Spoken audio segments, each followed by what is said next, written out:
Well Below Average podcast a little earlier. Um, oh, it's about the time we normally record. We got a big show, always a big show. We got some Roy Secret audio. We're gonna preview Mavs Game 3. They're pretty desperate. We need a win there. Um, I've seen a few movies we're gonna talk about. So how's everybody doing? Nick, how are you doing today? Doing good.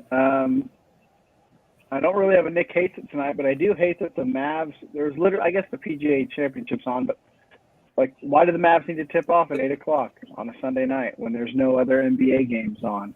NHL was on or is on or something like that, but they could have made it a 5 o'clock tip, 6 o'clock. Like, we don't have to be up till 10:30, 11. But other than that, I'm doing good and hoping they can turn things around tonight, but we'll see. And Roy White is with us as always. Roy, how are you doing this week?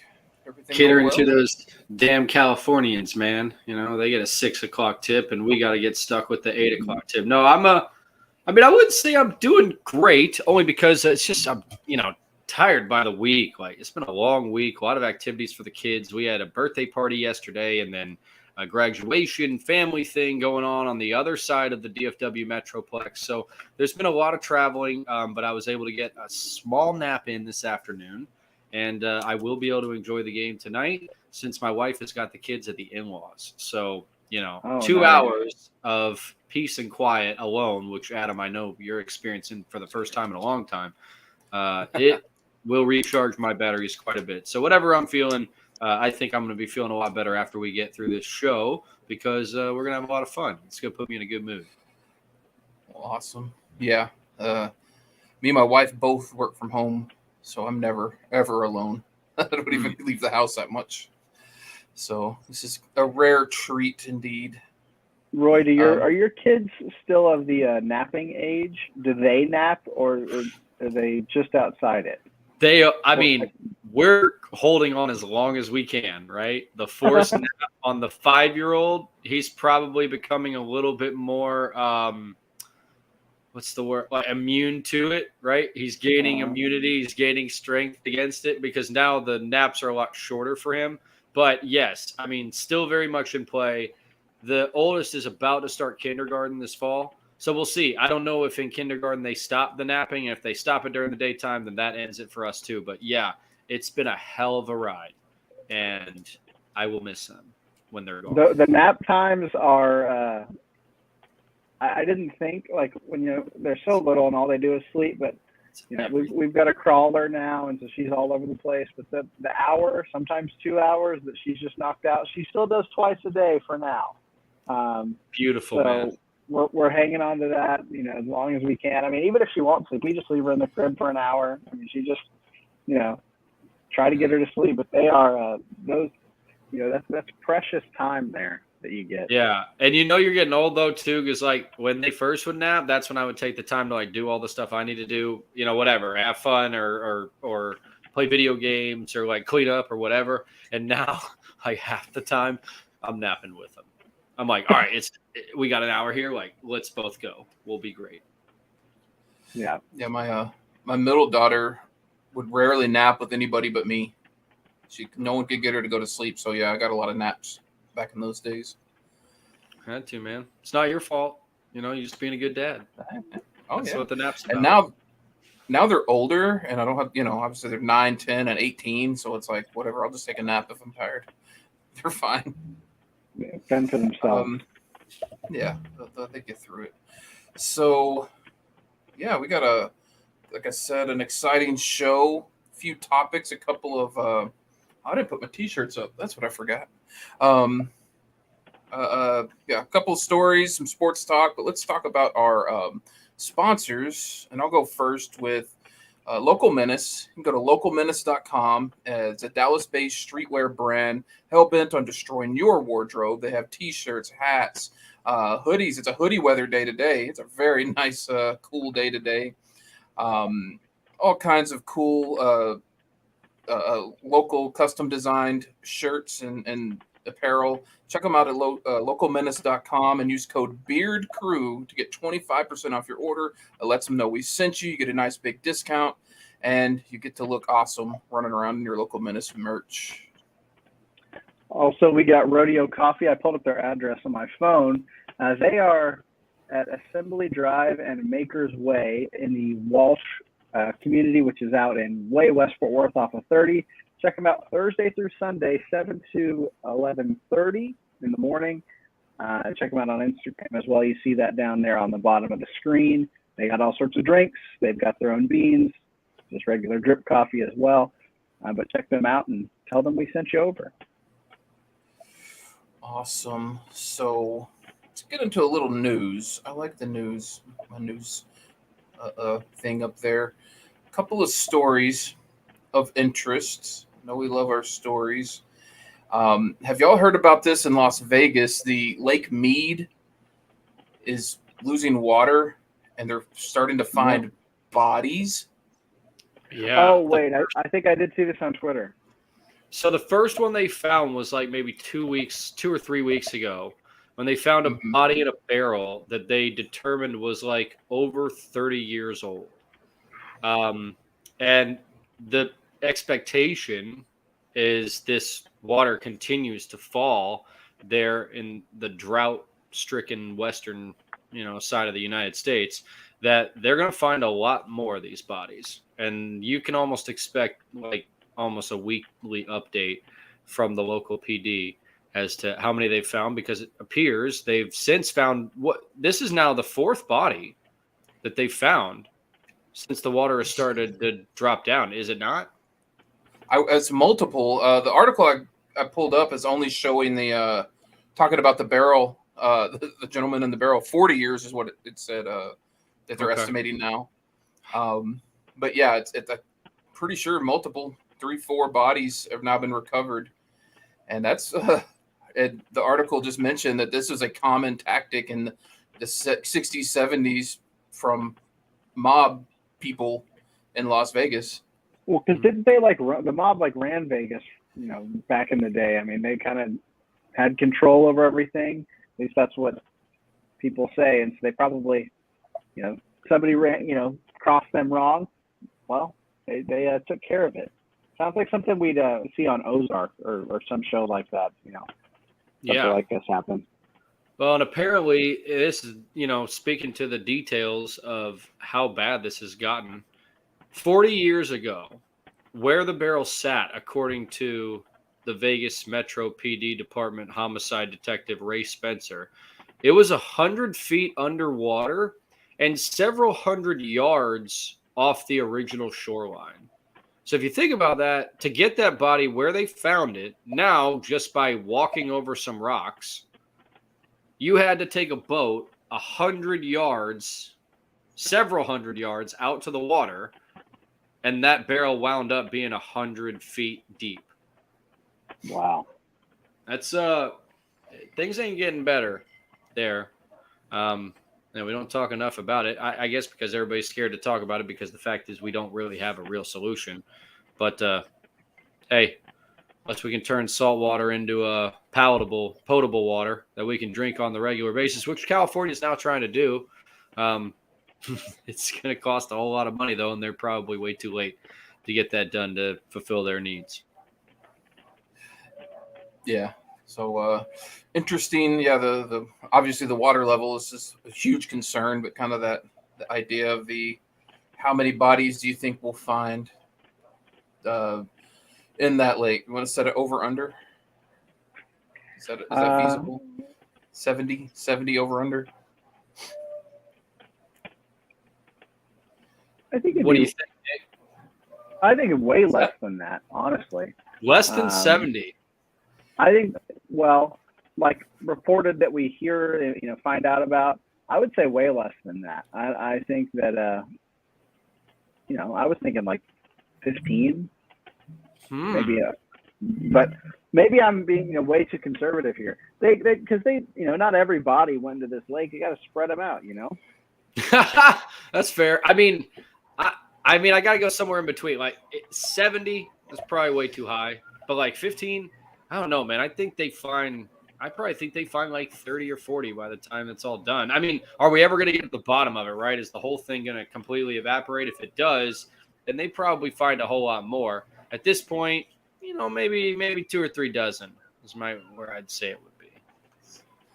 Yeah, I mean, I guess it depends on like was that the preferred dumping spot for the mobsters, or is that just kind of like the landfill's full, we need a alternative spot? Yeah, you got to think they have plenty of other options. Burying someone out in the desert seems like a better way to go than right. throw. If I'm just throwing ideas out there right now, big pain in the ass, right? Not that you would know. Yeah. So that begs the question. All right, so you see these mob movies, mostly mob movies. They take somebody out in the desert and make them dig their own grave. Are y'all doing that? Like, no, I'm not going to make my death more convenient for you. You shoot me right there. You dig the hole. You throw my fat ass in there and then bury it. I'm going to inconvenience you as much as possible if you're going to shoot me. I mean, that's true, but are you buying yourself some time? Like maybe digging the hole gives you some time to like come up with a plan, an escape, whereas you're conceding like that you're done. If you're saying shoot me now and take care of it yourself, asshole, which I get. Totally understand that. Just, I mean, if you're being told to dig a grave, you have to understand where that's going. So your mind is racing. But, I don't know. I'm probably still digging it and trying to, determine, all right, I just got to take my time with digging this grave and see what I can come up with. I have a shovel in my hands by agreeing to this grave digging situation. So I'm telling you there's a chance. You're telling me there's a chance. Maybe shouldn't admit this, but we live in Texas. Like, if you ever go on a road trip in Texas, you drive through a whole lot of nothing. I think, if you've ever driven out, Nick's like, I found some primo spots to bury these. Like, if you've ever driven to Lubbock, for example, or Odessa, or anywhere like West Texas, I think all the time, like, if you needed to get rid of something or someone, you've got options. Like, and how long would it take that body, that thing or person to be found? I feel like, if people just took the time and Texas was explored for that specific reason, I'm sure a lot would be uncovered here. Not in like lakes or anything, but like just out in the middle of nowhere. Well, what was it? The lady, the girl, I forget the name. The guy killed his girlfriend and hid her body, when they were out living out in the wild, and they found, you know what I'm talking about? God, this case that went nationwide here recently, and the wife's he came back and said they got into an argument or something, but he doesn't know what happened to her, and there's no signs of her, and the family's pressing charges. Yeah, can't remember the name of the case, but I remember what you're referring to. Well, and one thing I recall is from that is they found, looking for her remains, they found dozens of people's remains in that, in the woods or forest, national park, wherever they were at. Which, like to Nick's point, you go out and search some areas in West Texas, you might find dozens of bodies out there. And I mean, there's public land all over the place, like not even like people's property. I mean, you could, get yourself lost out there. Nobody's going to come bother you. Yeah. I'm just saying, I've had a lot of road trips and been like, if people needed to hide something, there's places to do it. Nick's had a lot of road trips to think about all the people you'd like to bury. Don't cross Nick. It's like, that's a good spot for that dude, and that's a good spot for that dude. That's a good spot for that dude. That's funny. Awesome. It's always fun to laugh about murdering people. So next story, Eastern Washington University is launching a professional certificate in craft beer. And we've all gotten higher education. Would any of y'all consider going back to school to get educated on craft beer? I would not, because I don't like craft beer. I drink light beer, and that is basically it. In fact, this would be a good thing for Nick hates it. It doesn't really matter. I like, someone's like, oh, you got to try this one. Like, it's so good. It's local. It's craft. Whatever. don't drink it, won't really touch it. If they make a light beer, I'll drink that. But for the most part, I'm sticking to your Coors Light, Miller Lite, the occasional Corona, that kind of thing. Shiner, I'll throw Shiner in there. But that's craft beer. I think it's one of those things. It's kind of like Nickelback. Like, it's cool to hate Nickelback, or it used to be, and it's cool to like craft beer and like be a craft beer person. That's my take. That's well said, Nick, because I would have felt like years ago I was a craft beer guy when it wasn't super popular or super coincidental for everybody to be in love with craft beer. And I still like craft beer, and I still support like local breweries. And it's awesome the extent to which craft beer has like blown up, because now, I mean, you really can get a taste of kind of whatever you're into. Like, I mean, Nick, hey, if you like light beer, totally cool. But if you're into like trying trippy stuff, right? You want to see what, a jalapeno chili lime beer tastes like you could probably find it. If you want to find out what like a strawberry, whatever tastes like, you could probably find that somewhere too. And I think that part is really cool. Would I go back to school to like study that stuff? Absolutely not. Like, I think, I've reflected on school a little bit in general, and I hate to be like, universities don't necessarily do a whole lot for you, but you got to know what you want to do.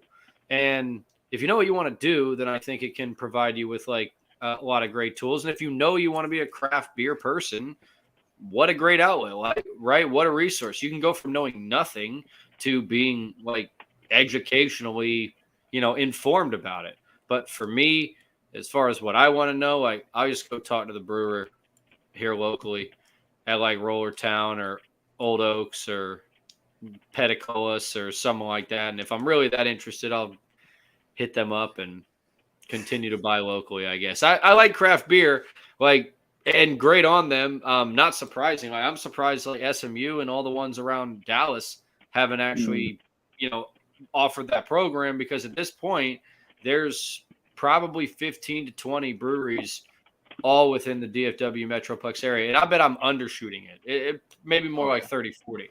And I think one of the things this article mentioned was that there were like 60 breweries all within 100 miles of the university. And that's why they were wanting to do that, right? Within 100 miles of us, UNT, SMU, Dallas Women's Unit, whatever, like around here, there's at least 70 breweries within 100 miles.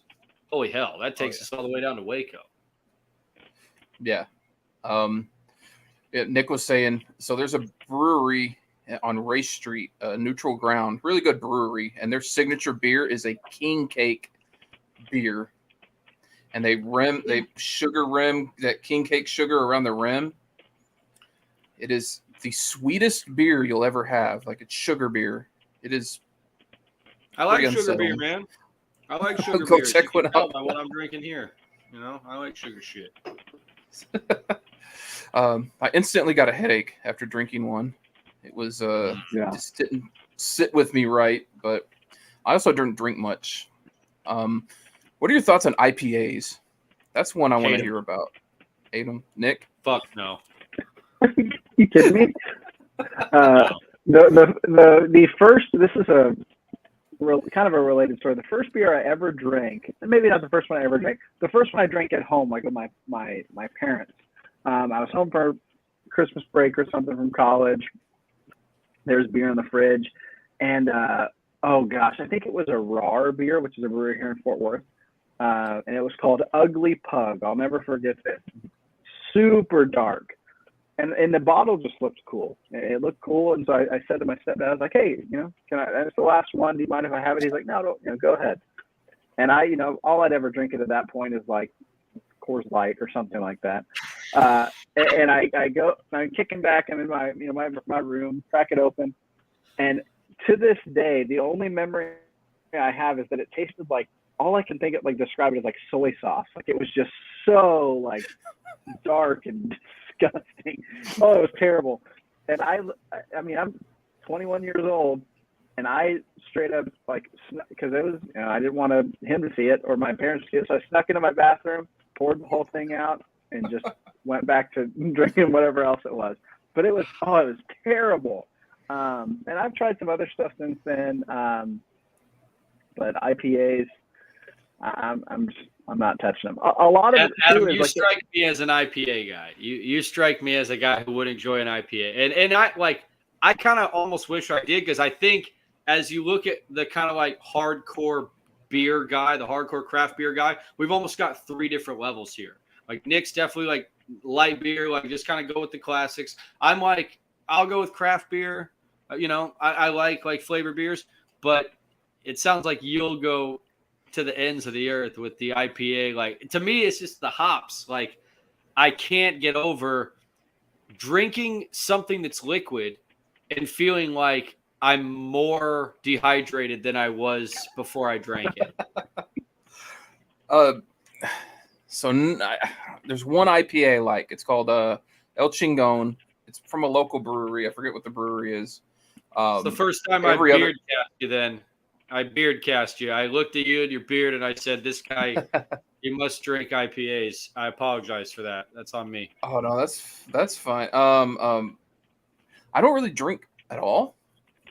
Oh. So yeah, it's Four Corners Brewing Company does El Chingon. I think it's like local Four Fort Worth brewery. I like dark beer.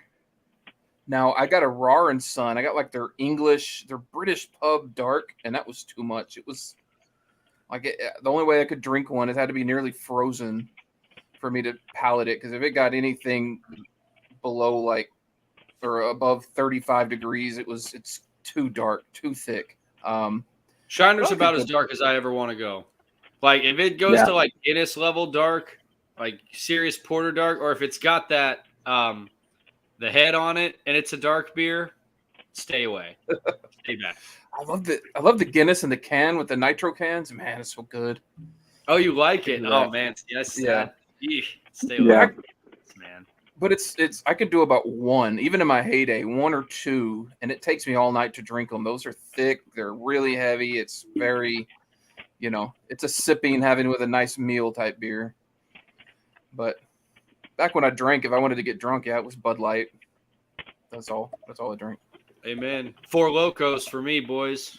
For your time, man. But there was a sweet spot in there about a year and a half where Four Locos were the damn thing. Energy drink and it was like a Mad Dog 2020 with a Red Bull thrown in. Oh man. When I was my last few months in the Marine Corps, I was kind of, called drop your pack. I would buy every Friday. I would go buy a bunch of King Cobra 40s and fill my fridge with them. Kick my barracks doors open, and I would play Madden. And everybody knew, hey, if you want to play Madden, they come over to my room, grab a King Cobra, and we would sit and drink King Cobras all night. That's what I do all weekend: play Madden and drink 40s because they were 99 cents each. So, I thought you were going with the Edward 40 hands move, which no. Hence the reason I don't drink. I think I killed my liver back in those days. I can't drink anything without feeling sick anymore. Speaking of a sickening feeling, any of y'all a fan of the Power Rangers growing up? Yeah, I was. Sure as hell was. Saw the original first couple of seasons. I maybe when they started to get Power Rangers in outer space or Dinosaur Rangers and all that stuff, it probably lost me there. But like from the originals, maybe within 6-7 years of the originals, all the way up to where the green Power Ranger came into it, and then he became the white Power Ranger, and all those versions of it. That's probably about as far as I got. But Kimberly, the pink one, ooh, 7-year-old self was tingling in the pants, man. I didn't know what that was.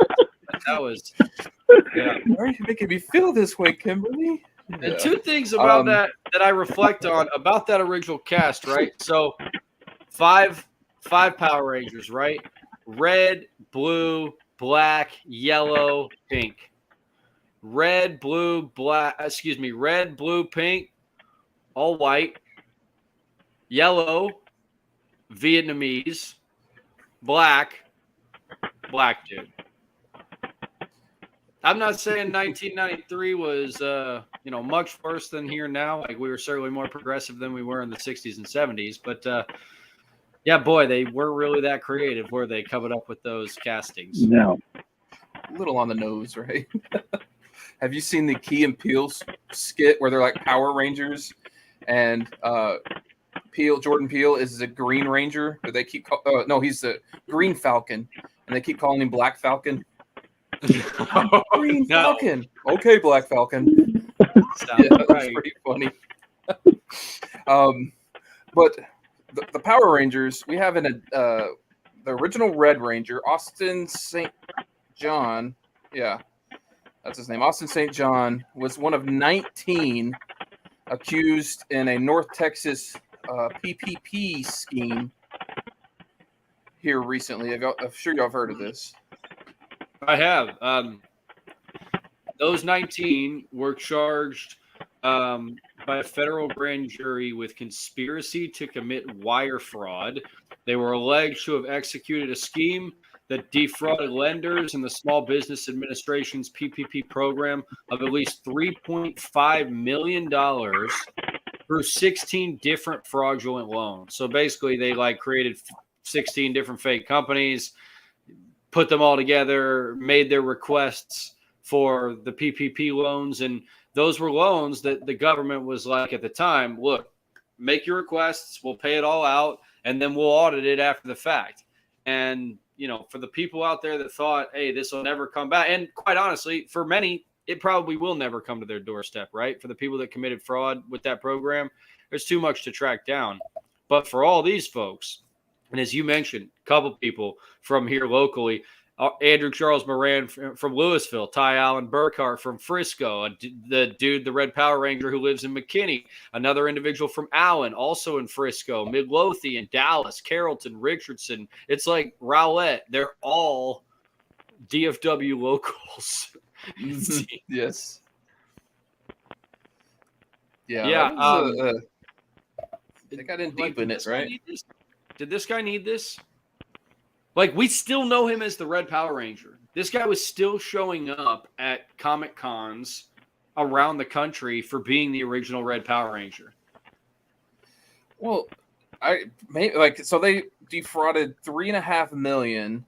That's 19 people, $3.5 million. How much is that each? Is that worth it? I mean, still, $100,000, right? 19 people. Little under $184,000. Just say $150,000. I mean, might I? Yeah, if I could get away with it. Fuck yeah, if I could get away with it. Yeah. Taking some serious crime turns in this week's Yes. edition. Well, it's either that or we could talk about Russia or abortion. I figure this was a little fair. better than some of the heavier topics. The question is, does he do jail time? I don't think so. No. They're not going to be able to pay it back, right? There's no way they have that money still. No, because he'll get tried on his own. He'll get separated from them, and he'll be able to get out of it. I think most of the other random people will probably go to jail. Really, you think he's got Red Power Ranger pull that these other guys don't have? You can call Zordon and get that done. Yeah. Weren't they going to reboot the movie, like the original movie with what was his name, Ivan Ooze or something? Weren't they going to reboot that at one point, or did they? Now you say that. I mean, they did do a reboot with, I want to say, Elizabeth. Gosh, she's a huge actress, Elizabeth Banks. They did it it was only 5 years ago. They're in 2017, and I actually saw that one. Not good, but the idea was that it was fantastic. Say what? She was fantastic. Elizabeth Banks is. Oh, I was going to say, yeah. Money. Did you like it? I mean, everything. she was good. She was good as Rita, whatever. But in general, they tried to reboot it, and no, it fell flat. Rotten Tomatoes had it at 51%. Better than I thought it'd be. Because Bryan Cranston was Zed Zed, was that the guy? Zordon. Zordon? I don't know. Zordon, okay. Yeah, I didn't like it, but I thought Elizabeth Banks was great, but I think she's a cut above most other. Budget of 105, box office of 142. So I'm actually kind of surprised. And they set that movie up like they were going to do many more. So I'm a little surprised by that they didn't wind up doing something more substantial. And I want to say to what Nick was saying that I recall maybe there were some Easter eggs setting up the Ivan Ooze story for the next installment. I could have sworn that was happening, but I don't know. Speaking of 80s and 90s movies and shows, I wish they would. I guess they did this not too long ago, but I wish they would make it more like the classic movie, the Ninja Turtles movies from back when was that the 80s that they made those with the real life turtles, and then was it like 10 years ago that they did the Ninja Turtles movies, but they were more like much more action packed and less comedy than the original. 100% CGI. They were just all CGI to the point that it was like a little bit. They did the first one and it was decent, and then they did the second one, and I think the second one kind of killed it off. I loved those movies as a kid. I did too. Yeah. Teenage Mutant Ninja Turtles in Time, the third one. I probably watched that 24 times as a child when they're like in China. And I've watched it since. It does not hold up. The first one's not bad now. I've watched the first one's not bad, man. Casey Jones delivers a nasty that scared me as a kid. Hockey stick to Ralph in the park there. Yeah, the third one I got scary as a kid, dude. Like the foot soldiers like beat the hell out of Ralph, and then they burned the house down. Like they almost killed him. Like all these turtles like, ever come to die. Smoking cigarettes, like playing arcade games. I was like, I guess smoking is cool. So cool.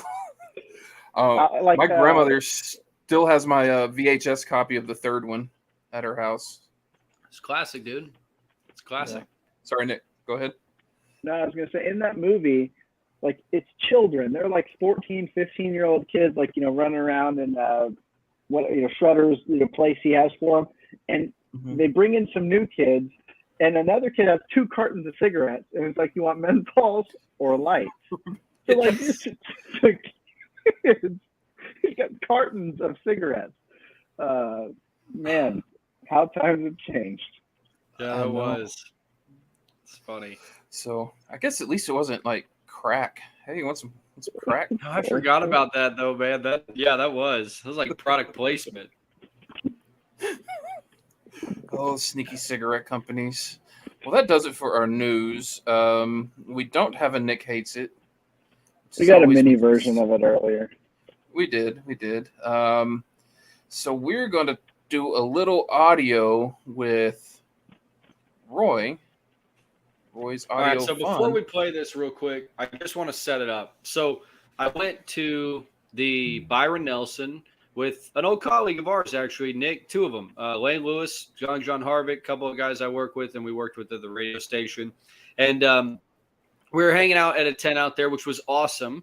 But in order to get out there, right, we were planning on carpooling, and I wasn't going to meet them at their house. So I was going to go up all the way basically to the event, park at a Target nearby, and then just Uber over to the spot. And sure enough, found an Uber, like reasonably priced, got the guy to come pick me up. He swoops me up.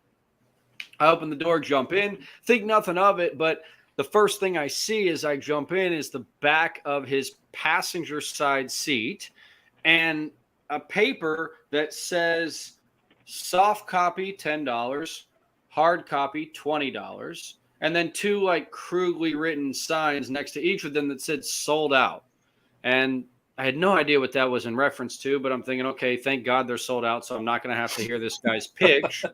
Well, after some friendly conversation, right? And when I say that, I literally mean just asking him, how long has he been doing this? And does he live nearby? Does he know the area well? And then being like, hey, you know where you're going? I'll let you take me. He starts talking. And he starts talking about his other passions in life, specifically the fact that he writes poetry, and that's what this piece of paper was all about. He'd actually gone through the process of purchasing 10 different books that he had printed out for his poems, and sure enough, they sold so quickly that he sold out. And so he was about to re-up again as soon as he had the money to do so, and he was describing this to me as well as some of his other endeavors, and I really want to make sure that you guys recognize that in this 3.5 minute piece of audio, I do not say a single word. Not an affirmation, not an encouragement that I want to hear more about what he's into, not a question asking him to clarify a thing, right? I'm hoping in my mind he's just going to trail off and stop talking, and that is eventually what happened after the 3.5 minutes of audio that you're about to hear. Let's get into it.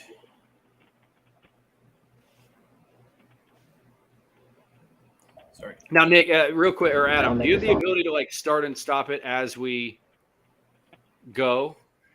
Yeah. Or so just let me know. Start all over. No, I could start and stop it. Okay, awesome. Then yes, because I will want you to stop it on occasion, just so we can do office style here, where I like what's going through my head as this is happening. All right, are you ready? For you. Hold on, let me go. I'll make a song for you. And so ask questions. What does it sound like? Can you sing it? Okay, for me? sorry, pause it. So I wanted to hear that part again real quick, just so I knew. So what he's talked about here, he's talked about his poems. He's talked about the fact that he's put them into books and sold those books, and that's been a huge hit. So now he wants to take a step further, right? Turn those poems into songs, but he's not a musician. Can't write music, can't read music, can't play music. So what does he do?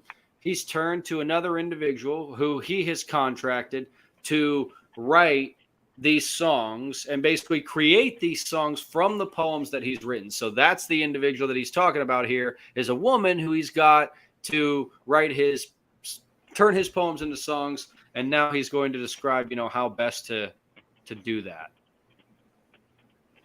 For you, or do you just want me to make it all up? So you give her your presentation, bro, right? So it's only going to be as good as your presentation. The more you put into it, the better she's going to have to work with it. And if you just go, here's my lyrics, I don't know what's going on, she'll create it herself. So the better the lyric, the better feeling that she's getting out of all of it, the better the song's going to be. So she's all right. Now, real quickly, I just want to be clear. The last part is exactly what this guy did. He doesn't have any music. He doesn't have any idea of what the song is going to be. He just threw some lyrics and threw it at this woman and said, hey, please make a song. But here he is telling me, hey, of course, the more you put into it, the better it's going to be. If you just write with passion, guys, well, then the lyrics won't matter. It'll be what you put into it, right? How old is this guy, roughly? Definitely, he was older than me. So I'm mid-30s. Okay. He was definitely in his 40s. Okay. Wow. Okay. He's going to make it. It's a big break. All amazing work. And I'm learning that my song, I've gave her like just the more easier ones that I thought.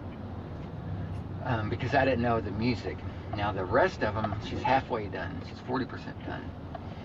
The rest of them, I'm going to have to play the guitar because I made them up on the guitar. I don't play the guitar, but I will for these songs. I don't play guitar. All right, stop it there. Stop it there. I'm going to show her what I'm going to do with these songs, all right? First of all, she's about 40% done of everything, right? She's halfway. Of all the lyrics that he spewed on her desk, right, with no music. And now he says to give her a little bit more, he's going to play the guitar. I don't play guitar, mind you, but he's going to play the guitar, and somehow that's going to give her something to work with. What are your thoughts so far, Nick? Here, like 30 seconds of this audio. I think there's some poor girl out there that took an Uber ride and he threw a bunch of poetry at, And she was trying to be nice. Yeah, I'm a musician. I could probably do something with this. And he construed it as they're collaborating, and it's about 40% done just from a 20-minute Uber ride. So my thought is, like, does he tell everybody this? And on Uber, it's been a while since I've taken an Uber, but you used, like, at least when I was taking them on a regular basis, couldn't you, like, check if you didn't want them to talk to you? Like, there's an option, like, can. hey, I didn't check it soon enough. Because I'm like a nice guy. You know, I hop into an Uber, like, I'm going to say, I'm never going to put that in the Uber thing. Don't talk to me. Yeah. You know what I'm saying? Like, that's a dick move. But, you know, I wish I had, because rather be a dick than have to sit there listening to this idiot. And I mean, and you like you haven't given him like an oh or like okay, like, you know, where you just like any sort of like like you're listening or that you care. I'm so glad you said that. I made sure not to do that. If there was a pause in his statement, which there was, because he had to take a second to spit into the straw which he had going into his dip cup, right? So he was spitting way to do it. into a straw, into like an 20 ounce or something. So he would take a break on occasion for that, but no, at no time did I give him an, oh, that's interesting. Tell me more. Can like I please throw those, throw the softballs, like when people are talking, you're like, like just so they know you're. No, I didn't. I made it a point to not give him a single one of those, because I thought, well, if I start recording and I don't say anything, he will stop after a minute. He'll pick up on that I haven't said anything in response, and he'll stop. We continue. All right. And I'm going to go in my studio, a real studio, not mine, but where I go to record my poetry. I'm going to record me singing it on a separate track. Then I'm going to record my guitar. Then I'm going to video it so she can see me doing the grooves, you know, getting that whole feeling of it. That's the way I'm going to start doing all my presentations now. Because this last time, it was my hardest, difficult song, Road to No Roads. And I messed it all up. And I'm just so used to her being so phenomenal. This song required more. So I'm like, I'm finally going to start going in the studio and recording them. And I'm thinking about getting a 2-hour Well, that was a right pretty now. big space right there, right? That was a decent little breath there. But like, remember, he said he was only giving her the easiest stuff. Now he's talking about Road to No Roads, his hardest fucking song that even he can't figure out, that even he screwed up, that all of a sudden the way he's going to help her is to record him singing, can't sing. Record the music, he ain't got any music. Record him on video playing the guitar, he can't play. But he's going to put the groove out. He's putting the groove. That's just all about the groove. Oh, Come on, Roy. Feeling the groove, you know, so she can feel the beat of me vibing, right? So she can feel the vibe. But he didn't say vibe because he's also old as fuck. Record it all in one shot. So when it's ready to record, I just send her the file. Boom, boom. Because I've already been in the studio. Boom. I'm ready to go.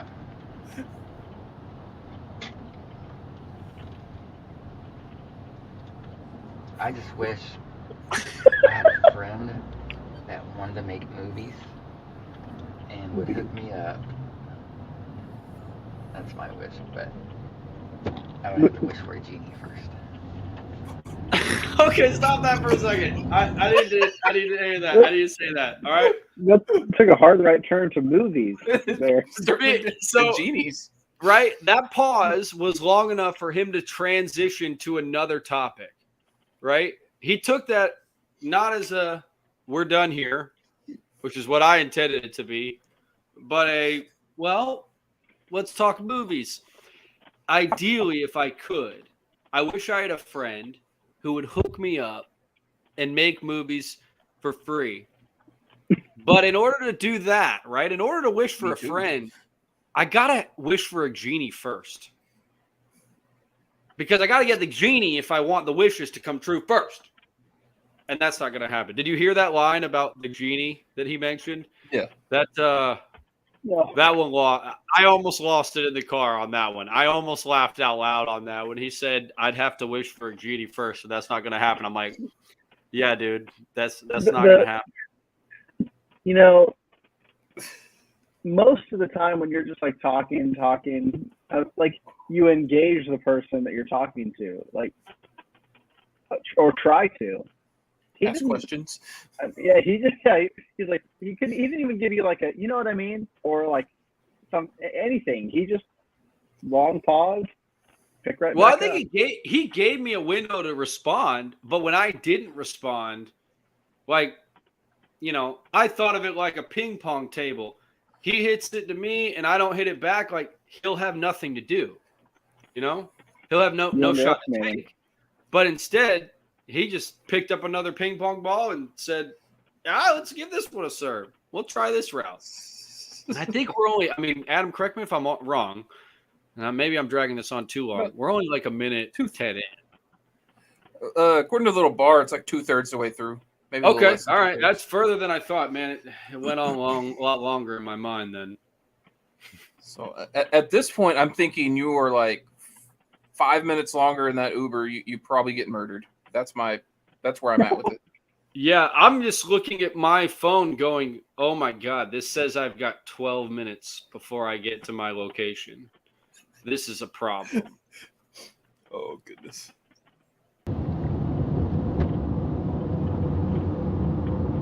Because what I would do, shoot it for free, and then when my listeners watch,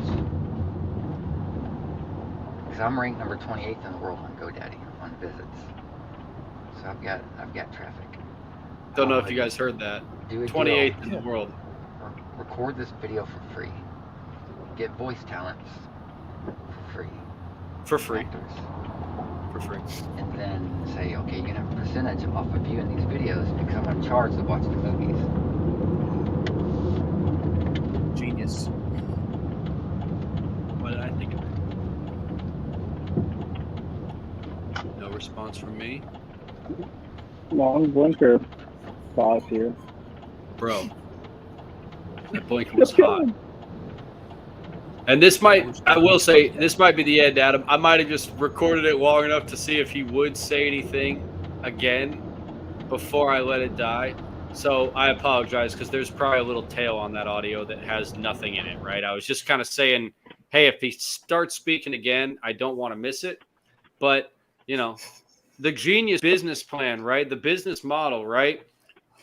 A movie friend that'll do the videos for free. A couple of voice actors that'll record it for free. Some chick will write the song for me for free that I'm working with, you know, and then I'm on my way, right? Like, I mean, as a small business owner, I really want to try that. Like, I need people to come work for me for free, make my products for free, do my marketing for free. But I get a lot of traffic, so.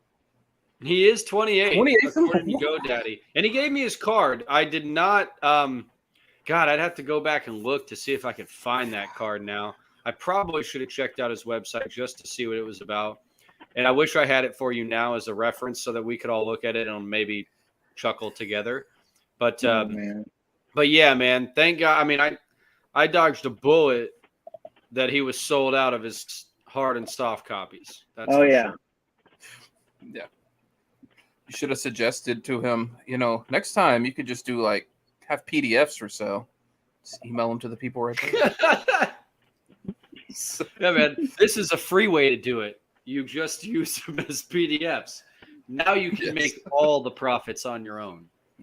Yes, all the profits. Till then, he can keep Ubering because they were charging a shit ton when I tried to leave. It's funny. An Uber to the event was like $12. An Uber from the event, from the golf course, $45. I was gonna guess more than double, but that's like what, triple? More than triple? Yes, triple. So when I looked at my phone and saw that from the drop-off point, and granted, this is a golf course, so we're walking all damn day. When I got to that spot and saw that my car was only like a mile and a half away, guess what? I hoofed it. I walked it on a bad knee. I hobbled my ass for a mile and a half in 90-degree weather so that I wouldn't have to wait what was going to be 15 minutes for the Uber driver to get there anyway. Right. And then another 10 minutes to get over there. Like, I mean, granted, a mile and a half, I'm not walking it like super fast, but I can do that in 20 minutes. Yeah. But you miss out on the conversation. You could have got us way more content on that. So you could have requested that guy. Oh man, I appreciate you guys laughing along because that was one thing that right there, probably more than anything, is why I miss being on the radio. Not necessarily the sports takes and all that, because sports is sports. It's always going to be there, but it's that goofy shit. I had a cab driver in San Francisco who told, I kid you not, at least 15 lies in the time that we were in the car with him. I mean, he said he was Jim Thorpe, the all-time NFL great running back, who's like at this point probably like 70 or 80. This guy said he was Jim Thorpe, amongst I kid you not, at least a dozen other lies that he told us in the time of just like being on the bus. I mean, told me he climbed Mount Everest, told me it was insane. It was absolutely insane. But those Jim are the Thorpe type died in 1953. Yeah, what? He died in 1953. He died. Okay, so he would, be like 100 now. Yes, he said, "I'm Jim Thorpe." He said that with a straight face, and I had it on recording like that. God, I missed that stuff. Like talking to random people. Oh man, there's a lot of random weird people out there, and hey, something to laugh about. I enjoyed it. That was good. I still think you were moments away from being driven off into the woods, but I'm glad you got back. I made it out alive. That's why I'm so nice to these people, and on first look, because you never know who will murder you. That's true. Right. Might even let's be me. move on. Just kidding.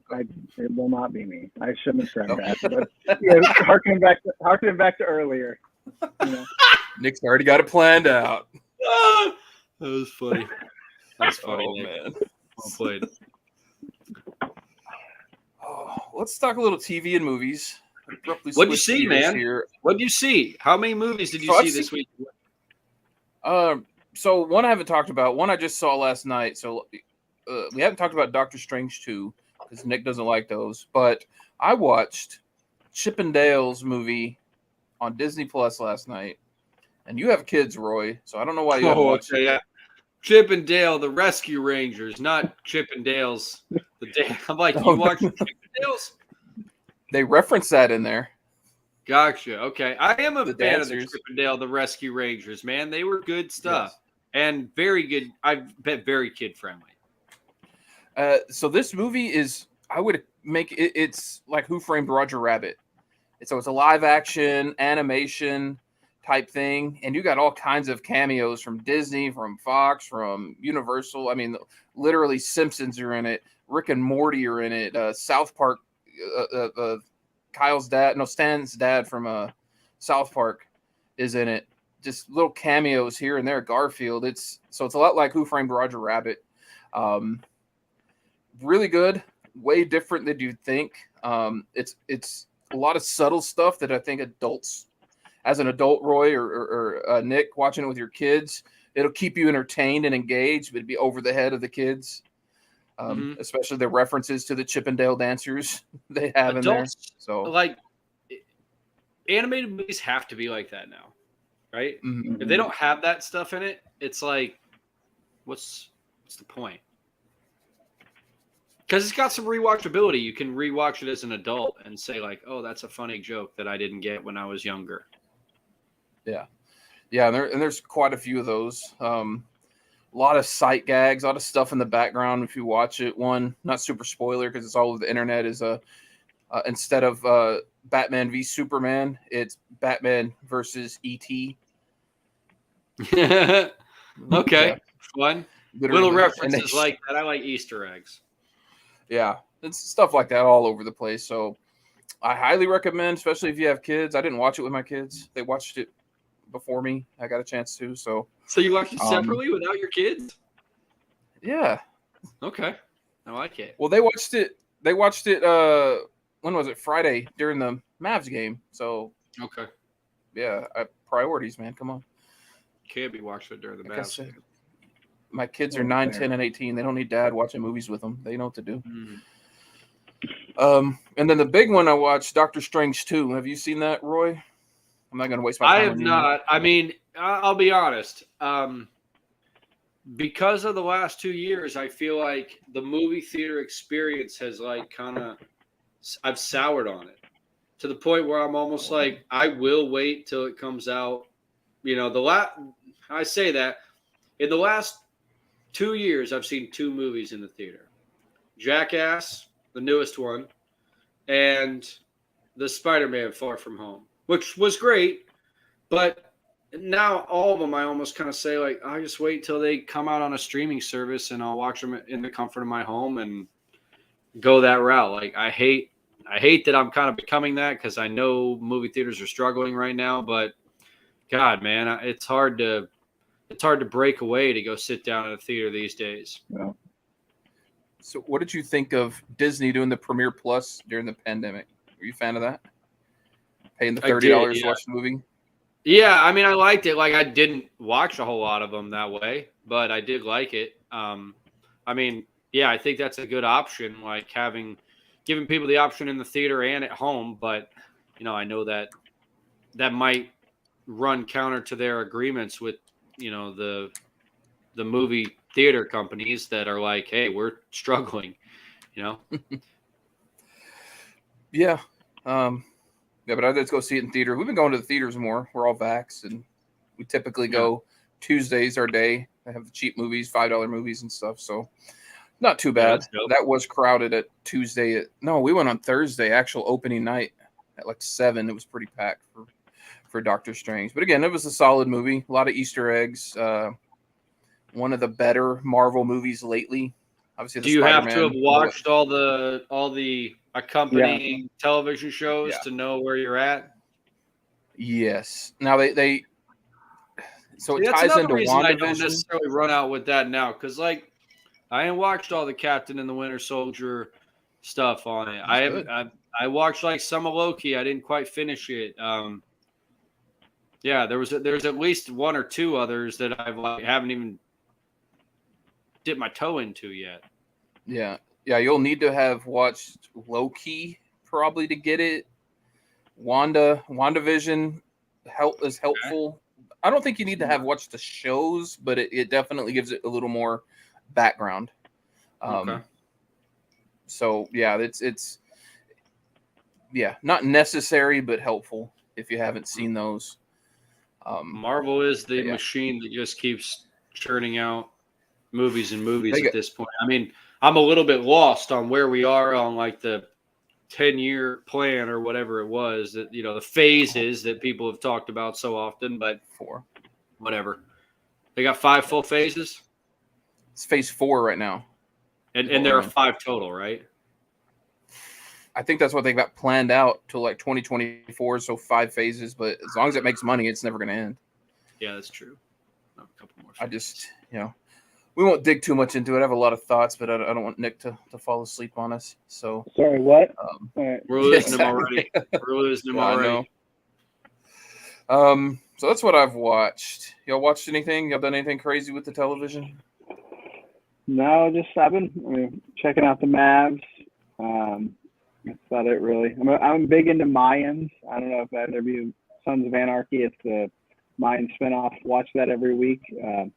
Survivor's getting good. Watch that every week. But that's about it.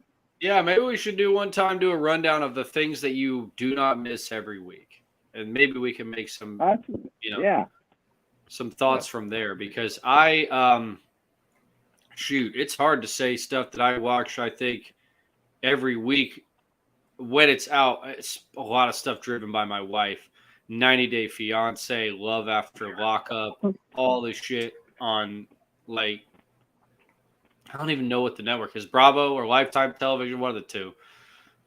TLC is the one that does all the Life After Lockup, 90 Day Fiance stuff.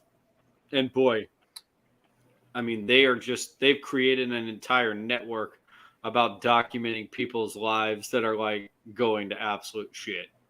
It's insane. Yeah, it used to be called the Learning Channel. It did. It did.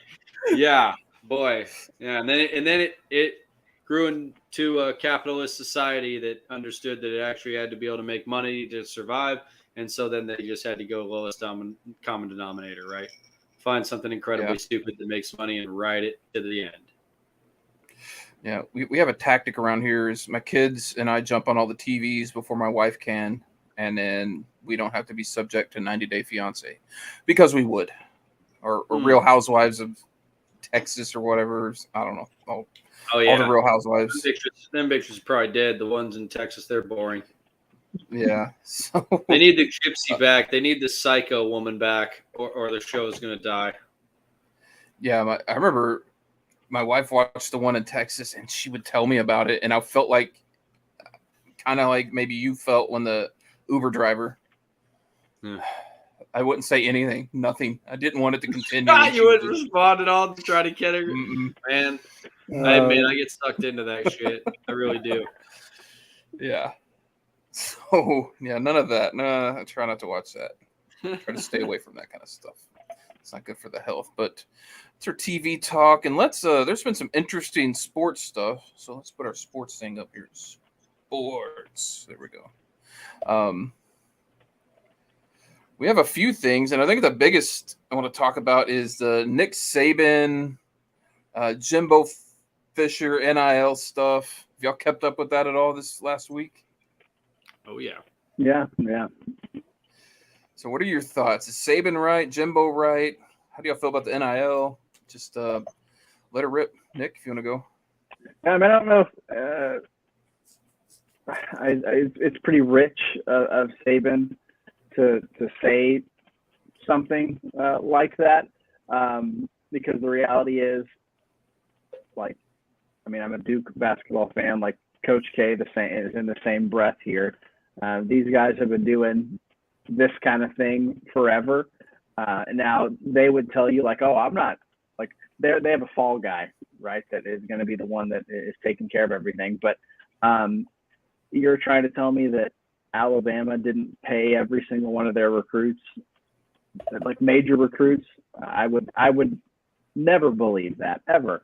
So pretty rich of Saban to say that. I thought it was hilarious that Jimbo called a press conference the next day, 10 a.m., basically, just to respond.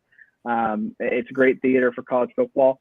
I will say I support the NIL completely. It's getting kind of absurd. It's not getting absurd. It's exactly what I thought it would be. Jordan Addison, the receiver from Pitt, he was the Blitnikoff winner, best receiver in college football. Going to USC and he's getting $3.5 million.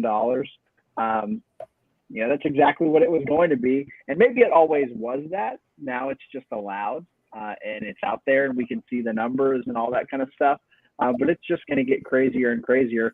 And I think what we'll find is that even more than now, there will be less and less parity in major college athletics, just because certain ones are going to be willing to dish out major money, and others are, there's going to be tiers.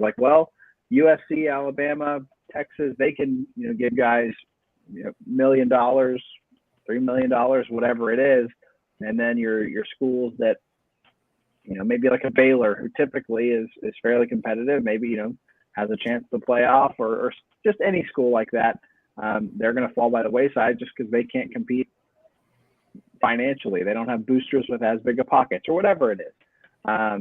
So we'll see more and more of that. But I thought it was hilarious to follow.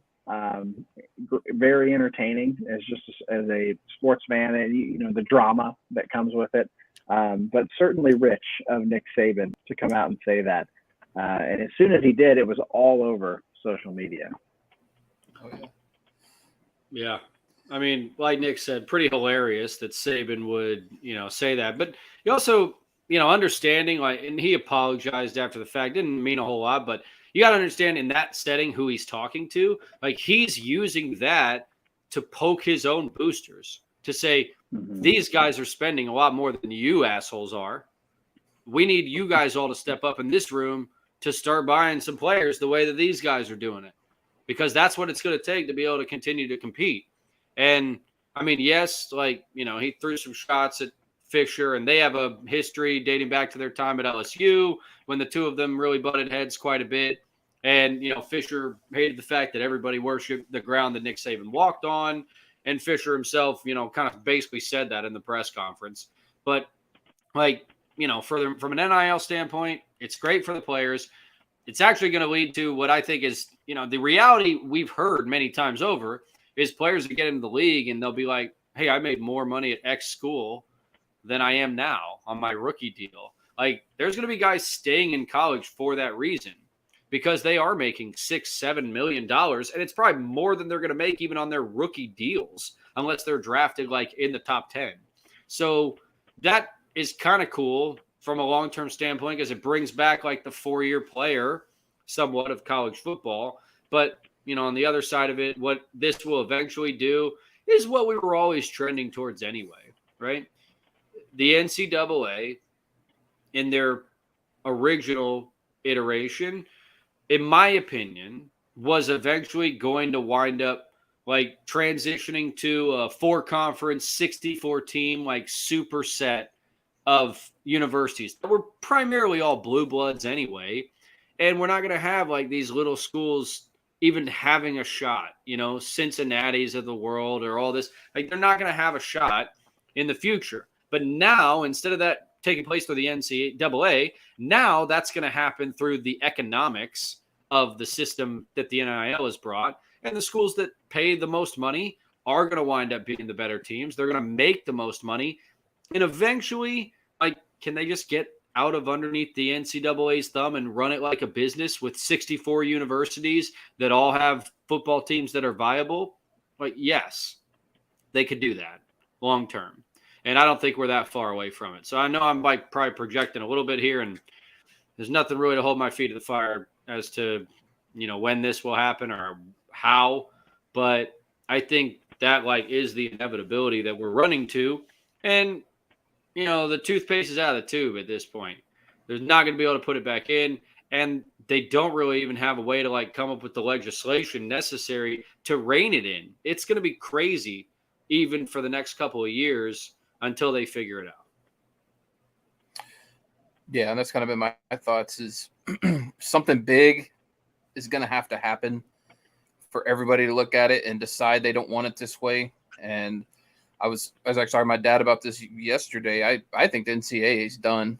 It's just for football anyway. It may manage the other sports, but I think it's already just a ghost. I agree with you. That's kind of what I was getting to. Yeah. Like, I think the NCAA will basically get left behind in this, and the schools and some other big money entity, right? Some entity that like maybe takes control of the NIL world, right? They're the big player in the NIL game. They decide to like make their own league, and now they've already got like built-in sponsors for it. Like it,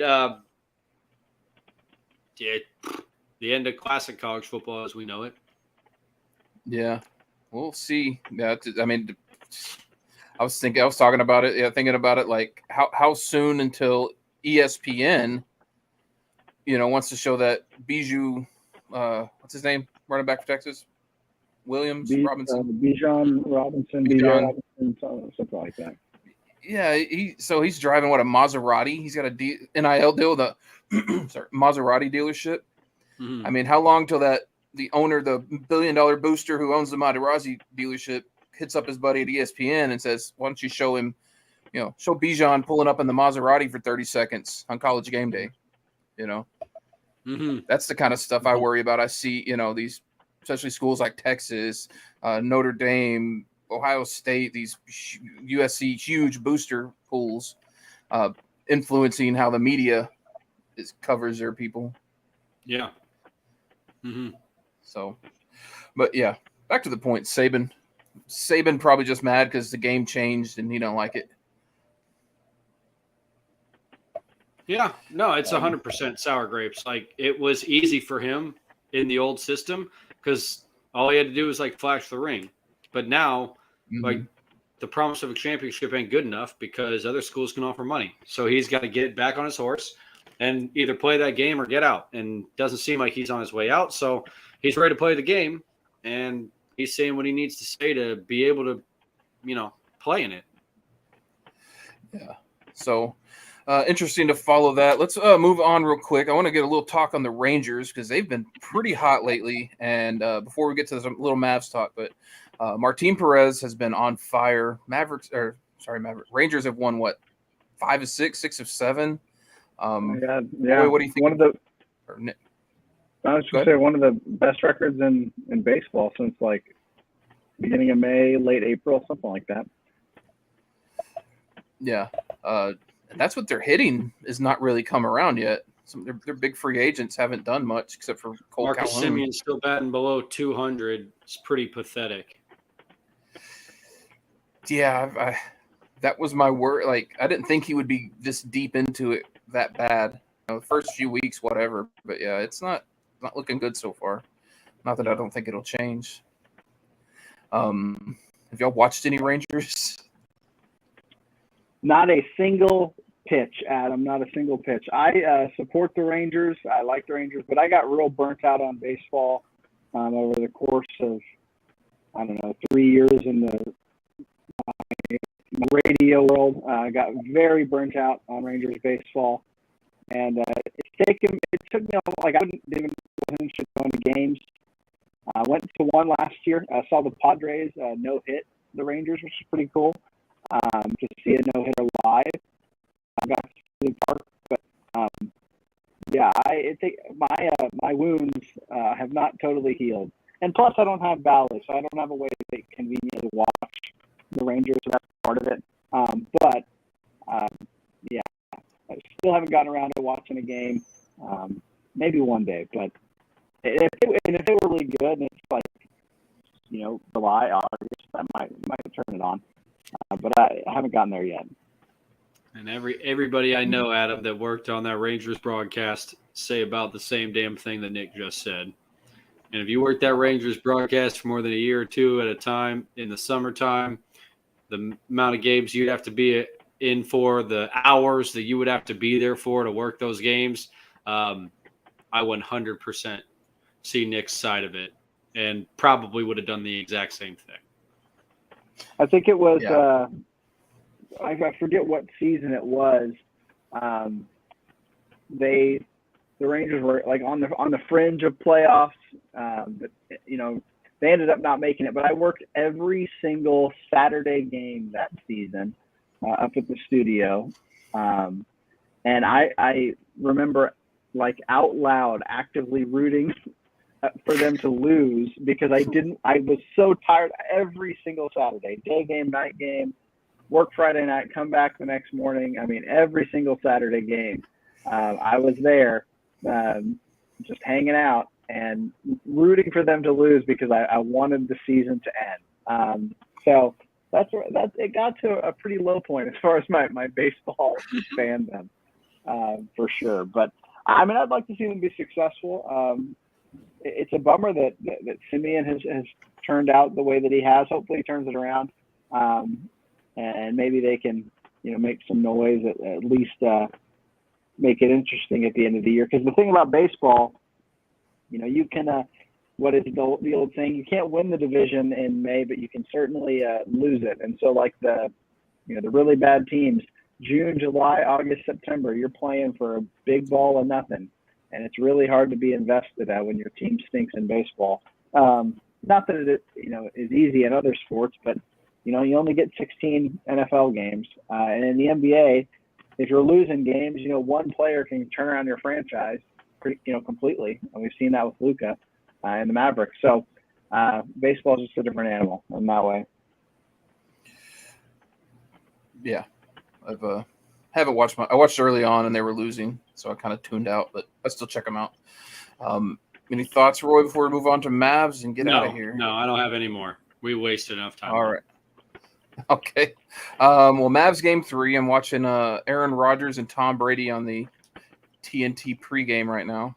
So better than Dwayne Wade by a long shot. But what are we thinking? Game 3 must win. My thoughts are it's a must win. Go ahead. I thought they'd win game 2, and it's a backbreaker that they got up so big and lost that game. Maybe it's just my emotions talking. I'd not be surprised if they got swept after that. I think they win tonight. I think they'll find a way to win this one. I don't know if they win another one. The Warriors have looked, honestly, way better than I thought they would. I thought this was a good matchup for the Mavericks. But the way they play, they're just not making enough shots. And even when they did, game 2, they got out to a big lead. They went, just ice cold in the third quarter, and there it went. And so I think they'll win tonight. If I had to, put any money on it, I'd pick the Mavericks. But I don't, as of right now, I just don't see any way that they win the series. And maybe that's the negative side of me. But the Warriors have just looked like just a much better team through 2 games.